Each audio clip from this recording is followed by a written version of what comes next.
Magandang araw sa inyo mga ka-Saudi Pinay. Sa video na ito, may isi-share ako sa inyo or may sasabihin ako sa inyo tungkol sa sitwasyon ko at kalagayan ko dito sa aking kumpanya na pinagtatrabuhan ko dito sa Saudi Arabia. At dahil nga next year, January 2025, ako po ay magtatapos ng aking kontrata sa ika-4 na taon ko dito sa Saudi Arabia. Kaya sa video na ito, isi-share ko sa inyo kung ano nga ba ang aking mga susunod na hakbang bago matapos ang aking kontrata dito sa Saudi Arabia o sa kumpanyang pinagtatrabahoan ko. Sa totoo lang, sobrang napaka-thankful po ako dahil nga dito ako nakapagtrabaho sa una kong abroad sa Saudi Arabia at sa kumpanyang ito na aking pinagtatrabahoan.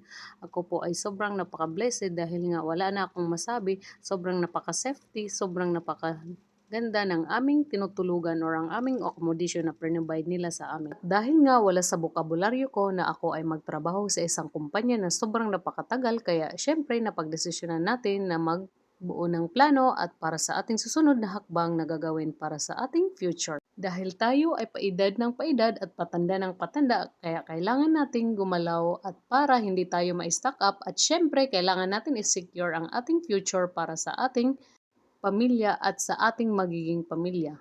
Ika nga, kung hindi ka magte-take rest, hindi mo makikita kung ano ang resulta. So, mas maigi na ikaw ay mag-take rest.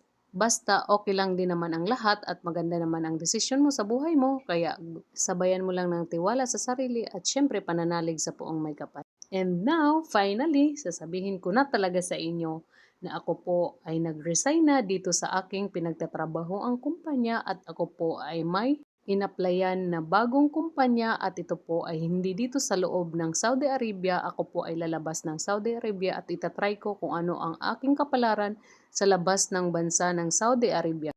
Maganda naman talaga ang offer nila sa akin at okay naman ang lugar. Sobrang napakaganda at sobrang napaka-peaceful.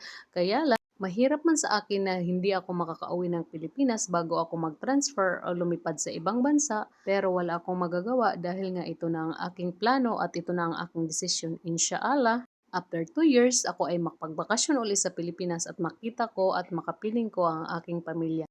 Thanks God dahil sobrang napaka-blessed ko ngayong taon na ito dahil nga ako ay nagkaroon ng good news at nakatanggap ako ng malaking blessing sa aking buhay sa taon na ito. At salamat din sa mga tumulong sa akin, sa mga taong nag-extend ng tulong at nagsakripisyo. Maraming salamat sa inyo dahil alam ko ang lahat ng inyong mga naitulong para sa akin ay ibabalik sa inyo ng Panginoon. Kaya sit back and relax. Don't forget to like, follow, and share dahil nga sa susunod na video sasabihin ko sa inyo kung anong lugar ang aking susunod na destinasyon. Maraming salamat po sa inyo at sa mga patuloy na sumusubaybay sa aking mini vlog.